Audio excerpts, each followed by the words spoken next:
ఎందుకమ్మా టైం దొరికినప్పుడల్లా భగవద్గీత చదువుతావు? అదంత పవర్ఫులా? అసలు అందులో రాసిన ప్రతిదీ కరెక్ట్ అని ఎలా నమ్మాలి? నానమ్మకి ఈరోజు మెడికల్ హాల్ నుంచి ఏం తీసుకొచ్చావు?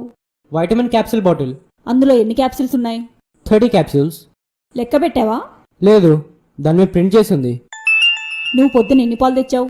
1 లీటర్. కొలిచావా? లేదు, ప్యాకెట్స్ పై రాసుందిగా. నువ్వు క్యాప్సిల్స్ లెక్క పెట్టలేదు, నువ్వు పాలు కొలవలేదు. జస్ట్ ప్యాకెట్ మీద ప్రింట్ చేసి ఉంటే నమ్మేశారు అంతేగా? ఎవరో కంపెనీ వాళ్ళు ప్రింట్ చేసిన చదివి నమ్మేస్తున్నారు. అట్లాంటిది వేల సంవత్సరాల క్రితమే శ్రీకృష్ణుడు బోధించిన పవిత్రమైన భగవద్గీత మీద అనుమానమేంట్రా? ఒక్కసారి భగవద్గీత చదివితే భగవద్గీతలో ఏముంది అని అడగడం మానేసి నాలో భగవద్గీత ఎందుకు లేదు అని నిన్ను నువ్వు ప్రశ్నించుకుంటావు.